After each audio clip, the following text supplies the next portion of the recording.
Bonjour à vous toutes et tous dans ce nouvel épisode de Kteb El-Youm. Kteb El-Youm est Noces du jasmin de El Afqi, paru le 26 août 2020. Dans ce roman, l'écrivaine franco-tunisienne revient sur les jours qui ont précédé et précipité la chute de Ben Ali, 9 jours avant la révolution du 14 janvier, la révolution du jasmin, dit-on. À travers des personnages très intelligemment conçus, construits et façonnés,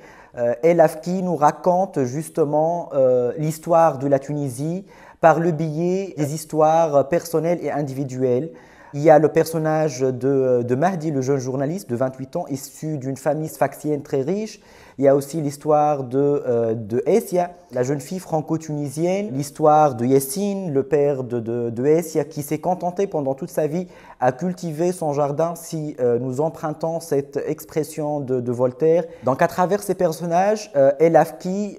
nous relate la grande histoire de la Tunisie, le récit ou le roman national à travers de petites histoires, à travers des histoires individuelles et personnelles de ces personnages, dans l'histoire de Mama Maïssa qui est un personnage d'apparence anodin et presque figurant, mais dans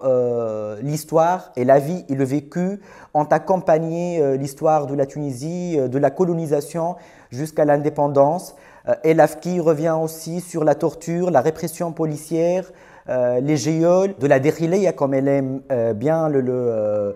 dire, le ministère de l'Intérieur, et les prisons, mais aussi les geôles et les prisons à ciel ouvert sous la dictature qu'était toute la Tunisie. Cette histoire ou cette manière de narrer la révolution, très intelligemment d'ailleurs, nous a fait penser au livre de Hedia Baraket et Dolfa Belhassine, ces nouveaux mots qui font la Tunisie, dans le chapitre dédié aux mots de la Révolution et du temps du jasmin. Les autrices disent « Et c'est au cœur de ces nouveaux chaudrons de l'histoire que, de la chronique ordinaire de la revendication citoyenne et de la répression policière, surgit par effraction l'histoire inouïe d'une révolution, bien avant qu'elle ne soit appropriée, corroborée ou simplement comparée. Elle suscite au-delà des frontières, son mythe propre et crée son imaginaire, Jasmine Revolution, puis très vite, révolution du jasmin, une révolution du ou de jasmin qui